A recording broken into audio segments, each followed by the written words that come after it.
Bonjour à tous, on se retrouve pour cette nouvelle vidéo et cette série de nouvelles vidéos. On va vous parler des exercices un petit peu qu'on peut voir soit en salle de sport directement ou sur les réseaux sociaux.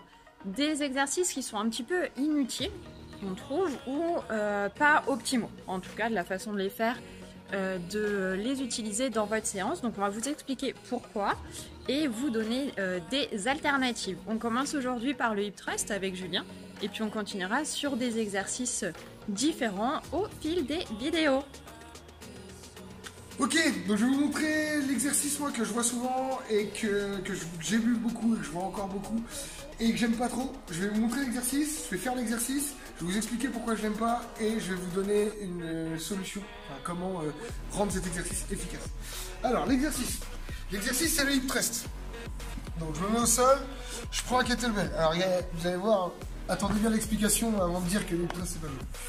Je mets le kettlebell sur mes hanches, je pose la tête, je mets les pieds au sol et je fais une extension des hanches.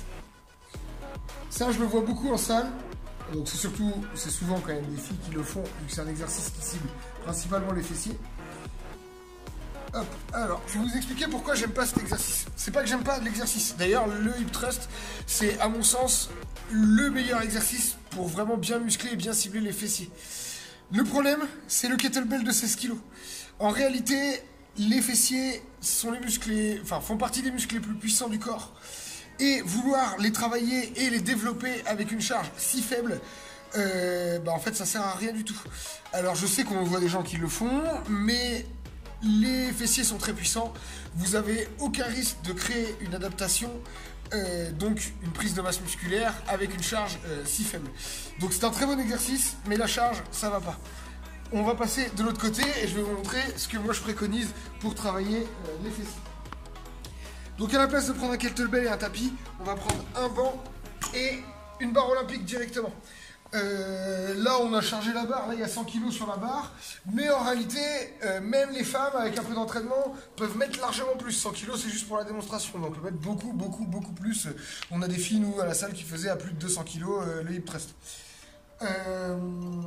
Donc là je vais vous montrer, donc hip thrust, je m'appuie sur les coudes, je viens mettre la barre, le banc sur mes omoplates, je stabilise la barre avec les mains et je fais une extension des hanches.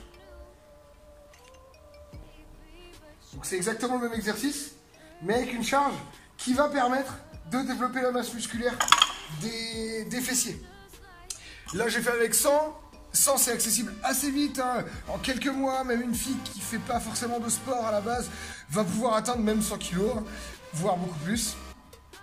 Pour commencer, ce que je préconise, moi souvent dans les programmes d'entraînement, beaucoup vont commencer à 60, donc la barre plus 20 kg de chaque côté.